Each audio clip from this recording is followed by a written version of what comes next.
Esta es una nueva emisión de TVC4 Noticias, el informativo diario de Comarca TV. Descreemos de la primicia, de lo urgente, de lo que a poco de andar suele ser diferente a lo que el apuro comunicacional habitual presenta rápidamente como real. Nuestro compromiso es con la verdad. Estas son las novedades.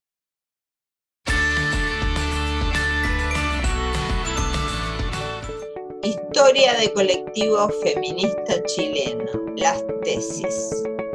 El reporte matutino del Ministerio de Salud sobre COVID-19 en Argentina.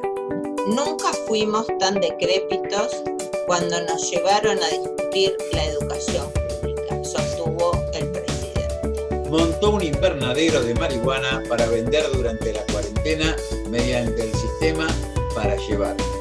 La pandemia disparó el precio de la hoja de coca. Zabaleta presentó una camioneta del municipio de Hurlingham que se destinará exclusivamente a la lucha contra la violencia de género. Domingo de irresponsables e irrespetuosos. San Luis comenzó a exportar alfalfa, producto de una remediación medioambiental. Los consejos del viejo profesor para un nuevo modelo del país. A 25 años de la partida de Juan Manuel Fangio, lo recordamos.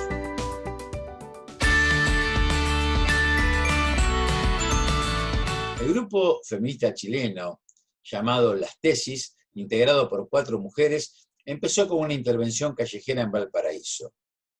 Un violador en tu camino. Durante las protestas contra la policía y las violaciones de los derechos humanos durante el estallido social de octubre de 2019 en ese país. Y luego la canción, Violador en su camino, se replicó en el mundo. A mediados de 2019, un grupo de 4 mujeres irrumpieron en la escena chilena durante las protestas sociales en Valparaíso contra la policía con una performance, Un violador en tu camino. El patriarcado es un juez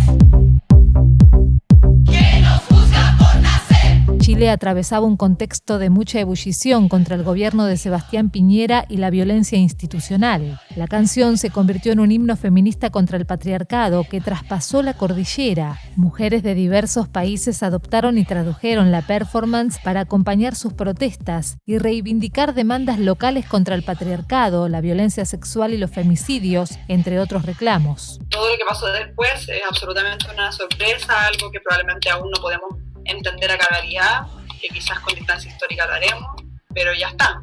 Y lo bueno es que nos ha permitido darnos cuenta a todas y a todes que no estamos solas, que también nos reflejamos en la otra, en el otro, cuando estamos haciendo la performance, y también se han ido entrelazando y tejiendo redes feministas subterráneas, como les decimos, globales.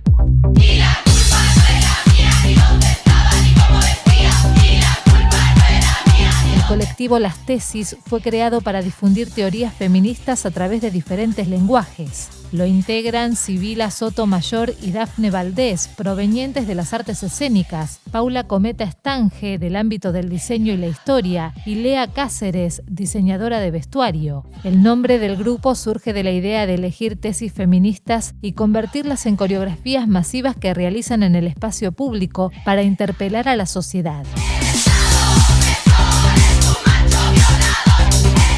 Se inspiraron en el libro El Calibán y la Bruja, de la escritora italiana Silvia Federici, y también en la antropóloga argentina Rita Segato, quien en sus obras analiza cómo se estructura la violencia sexual y la violación como imposición del poder de los hombres sobre las mujeres. Las tesis también participaron en nuestro país de la campaña nacional por el derecho al aborto, en el pañuelazo que se realizó el 19 de febrero pasado frente al Congreso de la Nación para exigir la aprobación del proyecto de ley de interrupción voluntaria de embarazo. El feminismo hoy día viene a ser como la posibilidad de reformular los estados-nación postmodernos, porque ahora es cuando nomás. Y para eso existen entonces todas las redes que se están construyendo en Centroamérica, en el Caribe, en América del Sur, en México. Entonces, eso tiene que seguir siendo resistencia también. El violador eres tú.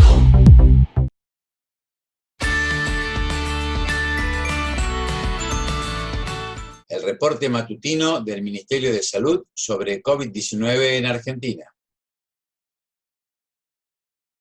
5.782 las personas que han sido diagnosticadas de coronavirus en las últimas 24 horas en la República Argentina, el 89,7% con residencia en el área metropolitana de Buenos Aires, el 2,6% de los casos confirmados se ubican en Jujuy, el 1,5% en Córdoba y el 1,2% en el Chaco. 4 son las provincias que no han confirmado casos en la jornada de ayer. Son 141.900 los casos confirmados totales en nuestro país, 13 de los cuales se ubican en nuestras Islas Malvinas. La tasa de incidencia cada 100.000 habitantes es de 312 personas. El 51,1% de los casos están producidos por transmisión comunitaria. Esta transmisión comunitaria la seguimos observando en el área metropolitana de Buenos Aires, Ciudad Autónoma de Buenos Aires y el Gran Buenos Aires. La observamos en el Chaco, en las ciudades de Resistencia, Barranqueras, Fontana y Puerto Vilelas, en Neuquén, en su ciudad capital, Plotier y Centenario, en Río Negro, en General Roca y Chipoleti. Se agregan zonas de transmisión comunitaria a nivel nacional en la provincia de Río Negro, la ciudad de Bariloche, en la provincia de Mendoza, la región metropolitana y el Gran Mendoza, con la ciudad capital, Guaymallén, Godoy Cruz, Luján de Cuyo y Maipú, y en Santa Fe, Rosario y el Gran Rosario. 24 son las provincias que han confirmado en todo el país casos de coronavirus hasta la actualidad. 902 casos confirmados en terapia intensiva, 88,8% internados en establecimientos de la Ciudad Autónoma de Buenos Aires y la provincia de Buenos Aires. El porcentaje de ocupación de las camas de terapia intensiva por patología COVID y no COVID es del 55% a nivel nacional y en el área metropolitana de Buenos Aires del 64,3%. Los recuperados, como decimos, el buen dato, son 2.284 altas en la jornada de ayer, con 62.815 personas que ya se han recuperado. Desde fines de marzo hemos comenzado con capacitaciones continuas en servicio para el cuidado y autocuidado de la salud mental de trabajadores y trabajadoras de la salud. A su vez, hemos capacitado a los equipos de salud mental con los últimos lineamientos internacionales y recomendaciones internacionales para el cuidado de los equipos de salud. También hemos desarrollado un aula virtual dentro de la página del Ministerio para la actualización permanente de los equipos de salud y de los equipos de salud mental. Pero prevenir también significa dar respuesta profesional en el momento agudo, sin demoras en el momento en que se necesita. Por eso se implementaron 3 acciones simultáneas. En primer lugar, la atención de la urgencia de salud mental para quienes trabajan en las terapias intensivas. La atención y orientación para aquellos trabajadores que sientan la necesidad de una consulta especializada. Y en tercer lugar, el acompañamiento profesional para aquellos equipos que han sufrido una pérdida o una situación crítica. Cuidarnos es cuidarlos a ellos, a los trabajadores y trabajadoras de salud. El presidente, Alberto Fernández, encabezó el acto virtual de presentación del Programa Nacional de Inversión en Infraestructura Universitaria 2019-2023, ocasión en la que resaltó la necesidad de entender que el destino de las naciones en tiempos de pandemia está directamente vinculado al conocimiento. Yo soy un orgulloso hijo de la Universidad de Buenos Aires, que es lo mismo que decir ser un orgulloso hijo de la universidad pública, de la educación pública.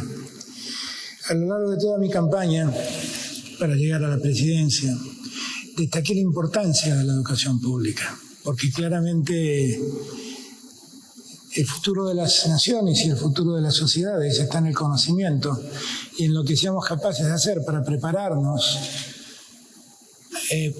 para entrar a un mundo donde cada vez más la investigación, la ciencia y la tecnología se convierten en factores de poder, de desarrollo. Y creo que el camino que tiene que abrazar la Argentina es centralmente la educación pública. Hemos sido pioneros en América Latina en la materia. Muchos hicieron mucho porque la educación en la Argentina llegue a todos. Hemos vivido en los últimos años un momento de cierta desaprensión hacia la educación pública. Pareciera ser que hubo un momento donde algunos creyeron que la educación pública era un lugar donde lamentablemente se caía y que no tenía demasiada solución. Y eso era una gran falacia, porque los premios Nobel que tenemos salieron de la universidad pública.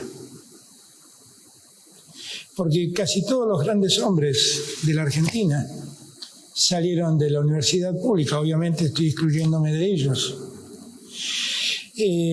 También las grandes mujeres salieron de la universidad pública y salieron de la educación pública.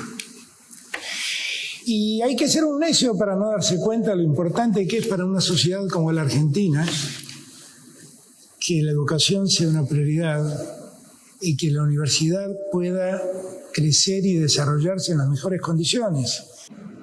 Yo creo que tenemos que entender de una vez y para siempre que el destino de las naciones en el tiempo que vivimos está directamente vinculado al conocimiento.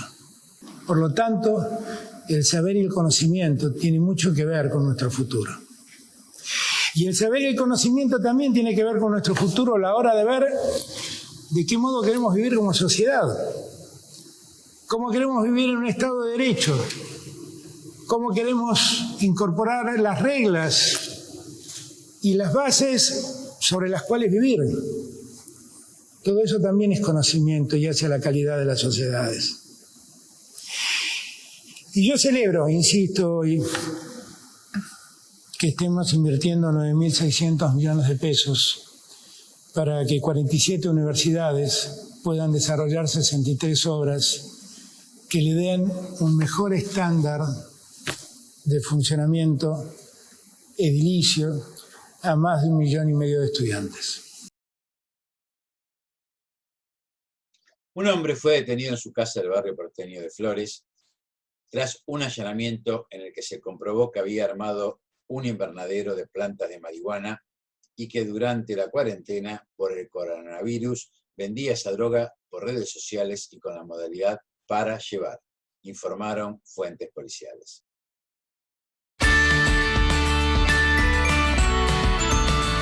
Miles de trabajadores ocupados en las tareas más duras en las periferias del conurbano y de grandes ciudades argentinas sufren por estas horas el aumento exponencial del precio de la hoja de coca, que en Buenos Aires llegó a valer más de 30.000 pesos el kilo.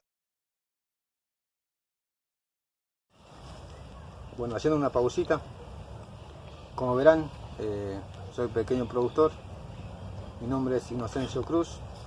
Bueno, nosotros hacemos una pausita mientras nosotros le decimos piccho, ¿viste?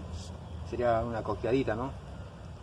Así que bueno, los pequeños productores, el 80% de los pequeños productores consumimos coca, la hoja de coca. Así que bueno, hoy por hoy está muy difícil conseguir, está carísimo. Así que bueno, está difícil. Compa, ¿estás coqueando? Sí, vamos boleando las últimas hojitas que quedan porque sin coca no trabajamos. Vamos a ver si la podemos legalizar en Argentina. Bueno, como decía el compañero, si no hay coca, a veces en el campo no tenemos la misma fuerza, ¿viste? Y bueno, el 80% de los productores, de los pequeños productores, consumen coca, la hoja de coca. Bueno, los productores en la Argentina, el 80% consumen la hoja de coca. Así que bueno, hoy por hoy está muy difícil conseguir la hoja de coca. Los precios han aumentado muchísimo en la cuarentena. Y bueno, es un problemita más, digamos, para el productor, para el consumidor en este caso, ¿no? El intendente de Hurlingham, Juan Zabaleta, presentó una nueva unidad móvil que se destinará exclusivamente a la prevención y a la lucha contra la violencia de género que lleva adelante ese municipio. Es una camioneta Renault Kangoo ploteada con información de los teléfonos de contacto que se utilizará para asistir este tipo de situaciones y para cubrir distintas necesidades operativas vinculadas a proteger a las mujeres. En un trabajo articulado entre la Secretaría de Mujeres, Género y Diversidad y la Secretaría de Seguridad, incorporamos este vehículo para ponerlo al servicio de aquellas vecinas que sufren violencia de género, para hacer los acompañamientos cuando existe alguna situación de denuncia y hay que verificar que estén cuidadas, para hacer entregas de botones antipánicos. Concretamente está al servicio de la política que pusimos en marcha contra la violencia de género, señaló el intendente Juan Zabaleta. Bueno, en un trabajo articulado entre la Secretaría de la Mujer y la Secretaría de Seguridad del municipio, incorporamos este vehículo para ponerlo al servicio de aquellas vecinas, mujeres que sufren violencia de género, para hacer los seguimientos correspondientes cuando existe alguna situación de denuncia, ¿no? Y hay que controlar y verificar que nuestras vecinas estén cuidadas y en buenas condiciones, para también hacer las entregas de los botones antipánicos, o sea, que esté al servicio concretamente de la política que pusimos en marcha contra la violencia de género, ¿no? En donde la Secretaría de la Mujer tiene un rol más que importante. Tenemos más de 170 vecinas, mujeres asistidas con el botón antipánico, que se controla a través del sistema del Centro Integral de Prevención de la Secretaría de Seguridad. Así que tiene que ver con esto, ¿no? Tiene que ver con la tarea de cuidado, de derechos, de igualdad y de inclusión que decidimos tener como bandera, ¿no?, en la lucha contra la violencia de género. El móvil es una política pública del municipio articulada con seguridad y con la Secretaría de las Mujeres para brindar asistencia y traslado ante las mujeres o personas que sufran una situación de violencia. Es exclusivo para eso y eso significa que se da prioridad, calidad en el servicio de acompañamiento y asistencia. Y por otro lado, también como está con una información, de alguna manera es una forma de estar constantemente reiterando los teléfonos para que puedan llamar las mujeres ante una situación de violencia. Se trabaja con equipos reducidos, obviamente, para también el cuidado de las trabajadoras. Se buscan los medios para hacerlo de una manera virtual, ya sea por mail, por WhatsApp, llamado telefónico, y después nuestro teléfono de guardia que funciona las 24 horas, como siempre, el programa no está sola. Se agregó un número de WhatsApp para consultas y el mail que se abrió para que se pueda llegar y tener mayor comunicación con las mujeres que estén en situación de violencia en este contexto de cuarentena.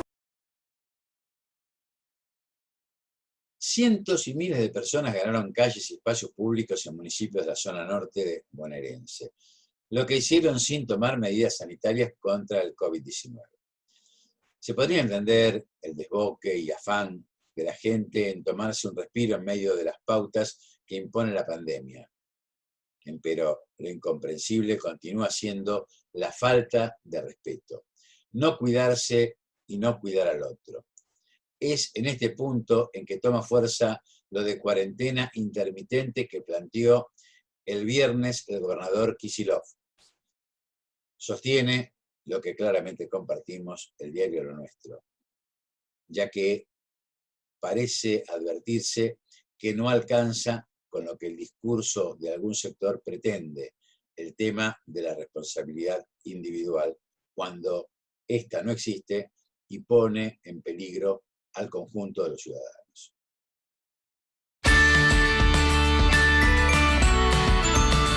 La provincia de San Luis concretó la primera exportación de alfalfa premium producida en la cuenca del Morro, zona de remediación medioambiental por desbalance hídrico, que fue procesada en la zona de actividades logísticas de Villa Mercedes como primera etapa de un acuerdo comercial que alcanzará las 15.000 toneladas.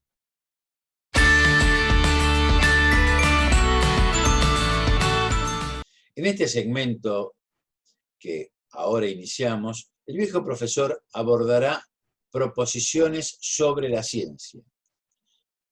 Y nos pide inicialmente que nos preguntemos, ¿para qué nos empeñamos en reproducir la ciencia y la tecnología, por más avanzada que parezcan, de los países desarrollados de los cuales dependemos, si esa ciencia y tecnología es para nosotros un efectivo instrumento de dominación.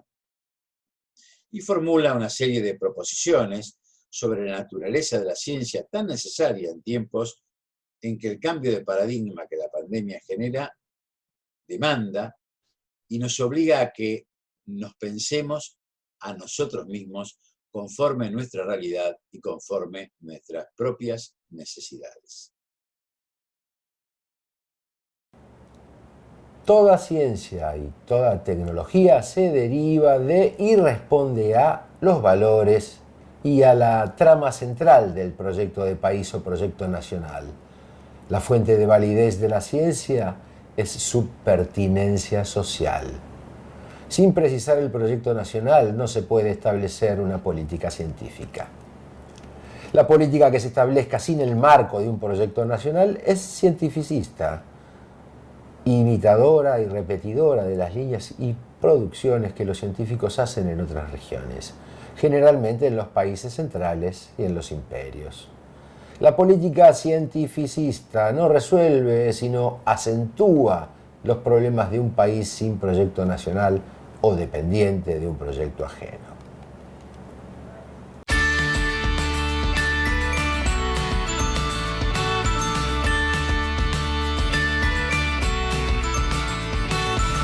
La madrugada de un 17 de julio de 1995, los corazones del universo automovilístico se paralizaron y fue por la partida del valcarceño Juan Manuel Fangio, quíntuple campeón mundial de Fórmula 1, considerado como el mejor piloto de todos los tiempos, aun cuando otras figuras lo superaran en cantidad de títulos.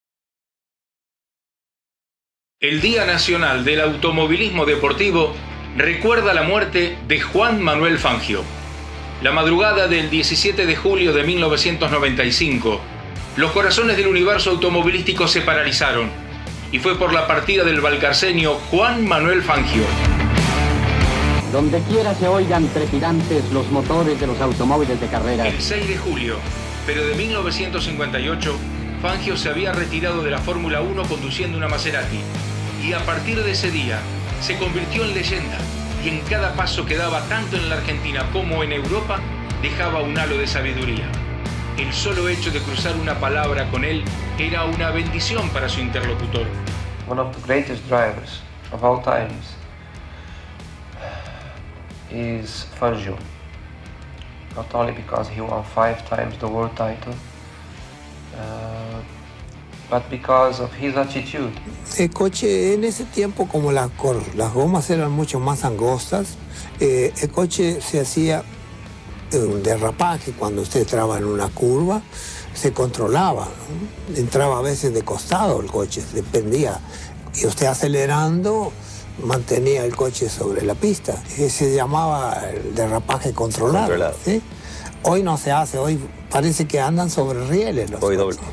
El motor adelante, todo el calor del motor venía encima, no sé si tú te acuerdas. El piloto hoy quizás arriesga, pero tiene más seguridad con su auto. Antes, por ejemplo, usted se iba afuera, iba contra el alambrado, contra las plantas, contra un muro. Ni casco, teníamos un casco de tela los primeros años. Recién el 52 fue obligación. Primero era optativo. Entonces, cuando veíamos a alguno que se ponía casco, decía, este tiene miedo. Tal cual. Es un poco estúpidas, cosas estúpidas. Antes de la construcción del mito, hubo una historia en su Balcarce natal, un comienzo deportivo que lo reveló como un futbolista dúctil en el manejo de la pelota, con una postura que le valió su histórico mote de chueco. Su primera vinculación con los autos fue como mecánico ajustador en el taller de Miguel Villano, donde se revisaban y reparaban coches de competencia. Y fue entonces cuando el campeón argentino de carretera, Manuel Ayerza, lo invitó a tripular un Chevrolet de 4 cilindros. En las afueras de Balcarce, en el circuito La Chata, Fangio mostró la pasta y a los 27 años debutó oficialmente en una competencia en Necochea en una carrera en la que terminó quinto entre 24. Frente a sus condiciones, más de 200 habitantes de Balcarce colaboraron con dinero para que adquiriera en 1939 su primer auto. Pero en todo caso, fue un hombre que tuvo una fuerte presencia en muchos lugares. Nunca decía nada malo de otras personas. No era la persona que hablaba mal de los demás, ni decía cuán bueno era. Fue un hombre humilde y sin embargo alcanzó la grandeza. Y nunca hizo algo fuera de las normas. Nunca escuché a ningún piloto decir: eso es extraño, él tomó mi parte de la carretera. Esas cosas nunca pasaban con Fangio. Después llegó la etapa del turismo carretera y el accidente en la Buenos Aires-Caracas en 1948, en la que perdió la vida su acompañante Daniel Urrutia. La leyenda en la Fórmula 1 comenzó el 28 de octubre de 1951, cuando el chueco ganó su primer campeonato con Alfa Romeo en el circuito de Pedralbes, España. Fangio ganó su primera carrera el 21 de mayo en Mónaco y luego de 4 triunfos perdió el título a manos de su compañero de equipo, el italiano Giuseppe Farina, tras su abandono en el Gran Premio de Italia, lo que lo dejó como subcampeón. La revancha llegó en 1951, año en que alcanzó el primero de los 5 campeonatos mundiales. El segundo título de Fangio fue en 1954, con la flecha de plata de Mercedes-Benz. Se impuso en 6 carreras, con el arreficeño Froilán González Ferrari como vicecampeón. Su tercer título llegó en 1955, también con Mercedes, pero después la marca se alejó de la Fórmula 1 y al año siguiente el chueco se enroló en Ferrari para lograr la corona por 4ª vez en la máxima categoría. La quinta y última llegó en 1957 con Maserati y es recordada por la gran carrera que ganó en el circuito alemán de Nürburgring. Tras superar en la penúltima vuelta a Stig Moss, Fangio se retiró de la Fórmula 1 el 6 de julio de 1958, tras terminar cuarto en Francia con una Maserati. La dimensión de lo que fue Fangio para la historia de la Fórmula 1 fue demostrada por grandes ex campeones de la categoría. Es probablemente el mejor piloto que nunca hemos tenido en cuanto a habilidades, en cuanto a la valentía que requerían. El dicho de Fangio era tratar de ser el mejor y no creerse que uno es el mejor.